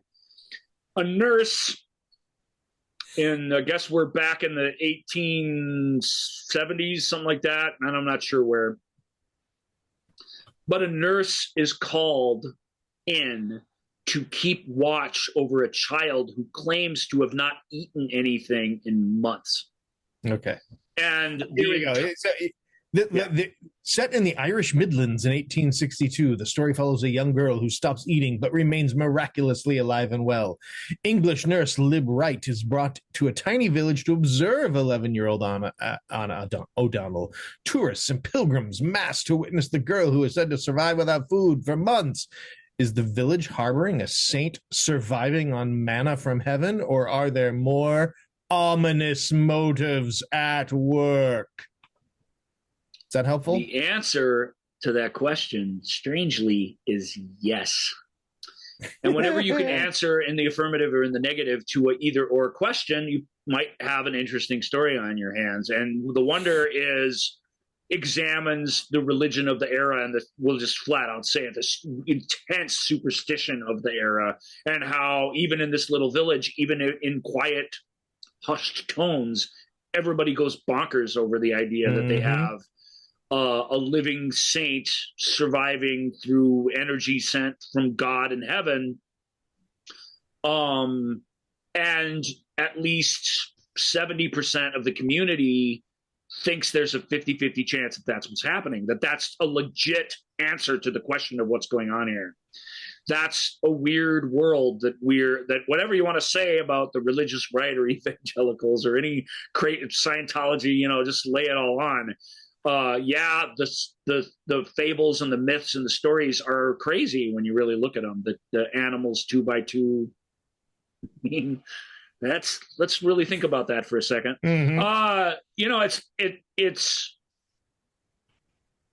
There was a time where everybody believed that, and if you didn't, you were a crazy outcast, and you had to be diplomatic in everything that you did to not just be written off. The watch that this nurse keeps over this little girl and the way she interacts was really interesting. Florence is fantastic. She is your way into watching a story that is this complicated and sort of icky and weird as this one is. But also the Council of Elders, man, it's Toby Jones and Kieran Hines, and it's made up of Brian F. O'Byrne. There's a couple others too that are fantastic. Like that, those scenes, I love them very, very much. And the family is crazy. The mother of the little girl is played by the real life mother of the girl. What's her name? Can you give me? I know it's hard. This is like in the order of appearance, sort of. Mm-hmm. Yeah, very much so.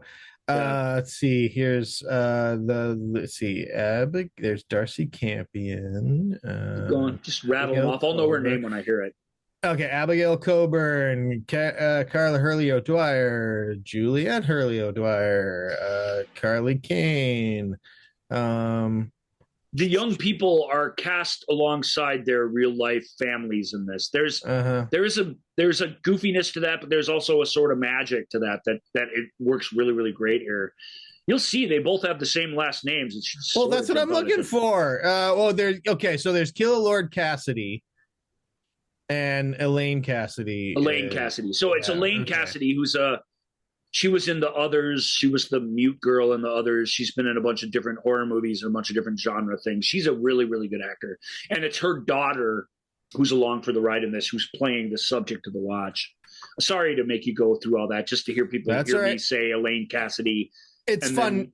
It's fun because it really stamps home that I did not see this movie. Well, you can't see them all. I mean, only I can see them all. Trust me, you will not see all these films. But this is one that may be worth your time. It's right there on Netflix, just a couple clicks away. It's really, really complicated. It's visually arresting in the same way all of these are. This film reminded me of Road Dance, but Road Dance is dealing with a personal violation, and this is dealing with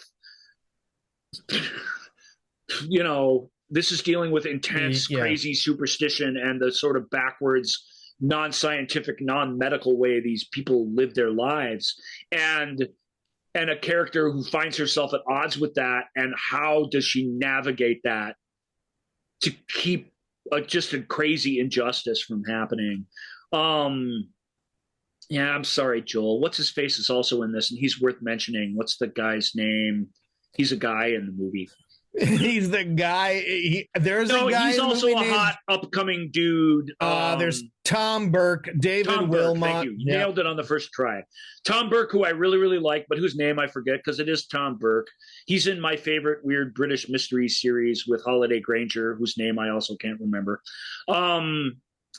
He was in the Three Musketeers on the BBC. He's a fantastic. Oh yeah, actor, right? CB Strike. CB like Strike. Really like CB Strike. If you haven't seen it and you like things like Sherlock and stuff like that, get on it. It's great.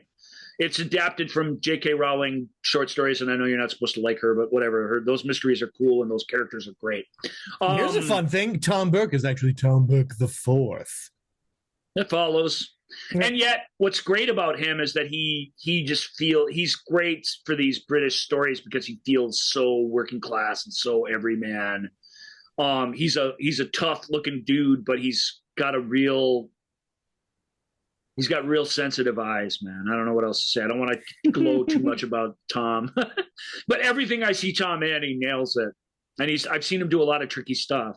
So he makes an appearance in this. He's not super important, but he kind of is. He's the one guy that she can talk to and bounce things off of, and that relationship doesn't seem important until it is. And I like The Wanderer. I don't love it, but I like it. It's challenging in all the right ways. It looks glorious in all the right ways, and it's creepy and will just sort of creep you out, I think, in all the right ways, actually. So, but it's not a horror movie, and it's not a psychological thriller like they're saying. It's just a dark drama that's about some dark stuff, and that's great. And it's got, like as Joel said, it's got one of the hottest actors today taking on a tricky role, and that's just always rewarding for its own sake. Go get him, Flo. You know what is not dark and challenging? Is Downton Abbey: A New Era. Is this where we're ending? This is my final. This is our final film for the episode here. Downton Abbey: A New Era. We could not stay away. Those of us who need to know what the Crowleys are up to, we needed to find out, and so we get. I can't wait Downton Abbey: A New Era. I can't wait till like Downton Abbey 12 comes out and we're in the disco era. Because what's that going to be like? You know what I mean? Yeah. I like Downton Abbey. I like that kind of period drama. Downton Abbey. I think Julian Fellows gets it. I mean, he very famously he's an upper crust fellow himself, so he comes from this part of society. And then he was an actor, and he's a really good actor, actually. But he was destined to be the strange doctor or the judge or this guy or that guy or the butler. Like, he could have played those roles forever if he wanted to, but in a strange way, when Robert Altman wanted to make a period drama, he took he didn't know Julian Fellows, but a guy he was working on it with said, "You know who knows everything about this, like which fork goes where, and I mean, just really knows everything there is to know about both sides of this stuff, is this actor Julian Fellows. Maybe he could be in it, or maybe we could have him as a consultant or whatever." And they sent him the idea, "Oh, we want to do this," and Julian just spit back the story. What's the name of this movie that I'm talking about? What? The Robert Altman period drama. Yeah, it is everybody in it. Oh my gosh! Yes. Give me a second here. It is not your fault. I didn't remember what it's called either. It's awesome. Gosford Park. Gosford Park, which had the added benefit of being a murder mystery as well. Murder. Gosford Park is great, and that was the first script Julian ever wrote, and it's kind of co-written by Altman because Robert Altman and Bob Balaban had the idea for the story, but they didn't script it. They gave it to this guy who'd never written a script before, and he just was everything he gave them was like, yes, more of that, do this. And he created this whole ensemble. And that Gosford Park group of people is essentially who shows up in Downton Abbey. Yeah. They're not the same characters really, and they're in a much brighter, more hopeful piece of drama, but they're the same. They're in the same roles, and you can feel those same archetypes. And of course, the trick is making that human. And this isn't a review of Downton Abbey, or we could do a whole deep dive on Downton Abbey. Maybe we will. And I'll tell this whole damn story again, like I did when I reviewed the previous Downton Abbey movie, which was just 2 years ago. Yeah. But it's worth noting because I like how Julian came to entertainment, and I like his take on things, and I like his current series, and I basically liked everything he wrote because he really does this. He writes original stories for the most part. He doesn't do adaptations, and he really does get to the heart of the matter. He knows why we come to them. He's really good at delivering that, and yet he's really good at examining the other things about society at the time. Downton Abbey's been going on for too long. The show went on a little too long. The reunion movie was great, though. Like, it really was like, wow, you did it. I mean, it's just another episode of Downton Abbey, but it's a really great episode with all kinds of great stuff in it. This is, you did it again, but it's the same as that other movie, but just not quite as good as that other movie. So where are we going with these? Every time we check in with these guys, things are, for the most part, working out. Because you can't leave a movie from a big, long TV show everyone loved that has a happy ending in any other place than, yes, it's still happy. You know, even if something goes wrong. Mm-hmm. And you can't keep coming up with reasons to spend 2 more hours with these folks because it's tough. There's a ton of them. Yeah. And it just starts to feel like a parlor trick and less like a human drama. And that was the problem with the show as well. But the show is still great. It still ended in a good spot. There's still a lot of things to love about it. I loved revisiting them in the earlier film. I even liked hearing the shitty music again, which I'd never really liked. Although I guess we talked about it on the show. It's good as music. It's terrible as something that appropriately underscores drama. And correct, yeah. You do have to do both, and it doesn't manage that second part very well, unfortunately. Even though the theme and stuff is very pleasant and very musical. This is more of the same, so it's kind of a sad way to end our episode with just meh. Yeah, but I mean, it's Downton Abbey. You're not going to watch it. It's not going to be your first experience with Downton Abbey. Yeah, if you're going, I've heard so much about this Downton Abbey thing, but I've never checked it out. Maybe I should watch the sequel to the first movie that they did on this TV series. If you're doing that, and Joel, you're doing movies wrong. Can you tell me what's the new era? I watched the thing. What are they talking about? What do they mean? Well, or does it spoil to say? I think it is. Well, I mean, it's the big departure of the film at the end of the film.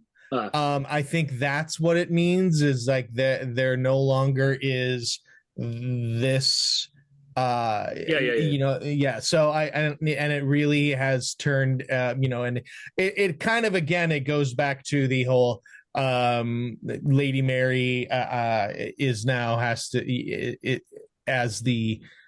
maintain our present way of life into the modern era. and usher in the modern era and so I think it's. I'll say this: there has to be another one of these. This can't be the last one. There has to be one more. I think. It'll be really interesting. Even though there are, to be fair to this film, there are some big things that happen in it. Mm-hmm. There has to be another one, and when there is. I just want to remind the producers, writers, everybody about Joanne Froggatt and Brendan Croyle. They've been set dressing the last 2 movies. And they're the coolest characters on the show. So always were. I don't want, they're in a good place, so I don't want to see them too disturbed. Right. But but you're right. I mean, that's one thing that they're getting wrong with these films is they are assuming that everybody really just wants to know what's going on with Lady Mary and and Tom Tom Branson. And, boy, he's having a couple good episodes in a row, isn't he? His whole thing is coming and together. Lady, and of course Lady Edith. Everyone just wants to know what that the kids in this case. Yeah. And it's like, and then in terms of the staff, everyone just wants to know. Everyone loves Mr. Carson. We do love Mr. Carson. We don't need a whole plot line about about what Mr. Carson is, what he's feeling about life moving. Oh, I don't want to I don't want us to have it's modernized. Just the problem is we've explored that and we've ended in a place, and then to keep, and if all you can do is go back to it, I don't know. It just what people are forgetting is we learned wholeheartedly the whole story of Anna and Mr. Bates, and we want more of that. And anyone who says otherwise is wrong.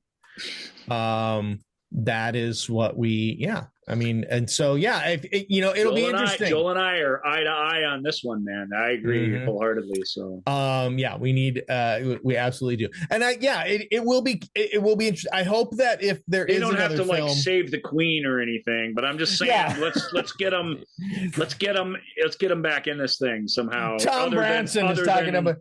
We find out Tom Branson secretly is. No, don't spoil any of it. Yeah, and I hope that we, maybe give us instead of, that's always the danger is you want to okay, we got to cash in on this thing now, and if we wait too long. Oh, and Tom's future wife, or did they get married at the end of the? They got married, but no, they got married at the beginning. Middleton, who's spent a whole career playing just ice queens, basically, just real bitches, and she's fantastic at it. She is. I'm really glad she got a chance to play this sweet and wonderful person that we all just adore, because that's really what she kind of is in life. She's likes to read books and hang out with her cat, and she's just a person. And she's played so many tough characters throughout in these historical movies and other things that I love that relationship. So I do like spending time with those guys, but. It will be interesting. I was just going to finish though, is that they needed to, if I hope we're able to have just a little bit more time between these films so that we can, or I shouldn't say that, maybe not time between the films. I hope they go forward in time a little bit further. So maybe the kids will be older and we can see, maybe that the final movie is another passing of the torch where we have to, where Lady Mary has to bring Sibby into the, the only thing I would say is the series ended and resolved itself, and you never needed to go back again. The reunion movie was worth the time to do that and paid off in all kinds of great ways. This movie now has made this a movie series, and this movie wouldn't be the greatest way to stop doing stuff. It'll work, it'll do, but it would be nice if they find a reason to do this again without repeating themselves quite so much. Right. We'll see. It's hard. Yeah. It's hard. It's a lived-in drama a week story, and so it's very difficult to expand that cinematically, and I think they've done as good a job as you can. But anyway, enough of that. We're out of time. We're out of time. All right, folks. That's it. Round one. We've done round one. Come back for round two. We have many more films of 2022 and some of the films of 2021. So of course, reach out to us at the Movie Show with Joel and Ryan page on Facebook. We have TikTok, we have Instagram, we have all of those things. You can reach out to us there. Ask Joel and Ryan at gmail.com. That's another way you can get a hold of us. And if you're watching the video feed of this, of course, you can leave a comment, subscribe to us on YouTube, leave a review. I hardly ever ask that of you, and we're in season 6. That's a lot. That's a lot to ask. I've hardly ever said leave it or click on give us a couple stars on whatever your favorite podcasting platform is. We would love to those stars and those likes make a difference.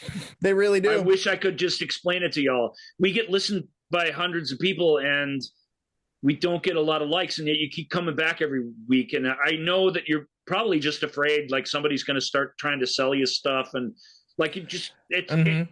we do live in an era where it is wise not to just click on things indiscriminately. I appreciate that, but Sure, yeah. But please We're, us. I don't know. Don't know yeah. what else to say. Please, And please, you know what? please. It means And that the world goes- to us. And that goes for outside the podcast too. Please like us. Yeah, that's all we really want after all. We are two sad middle-aged men who are just looking for a reason to get up in the morning. Please like us. That is going to do it for this episode. All right, until next time, everybody, take care. Go see some films. Thank you for listening to The Movie Show with Joel and Ryan. Remember, all views and opinions represented in this podcast are personal and belong solely to the speaker and do not represent those people, institutions, or organizations that the speaker may or may not be associated with, unless explicitly stated. None of these views and opinions were intended to malign or deceive. And now, here's the producers, circa 1982, to play us out.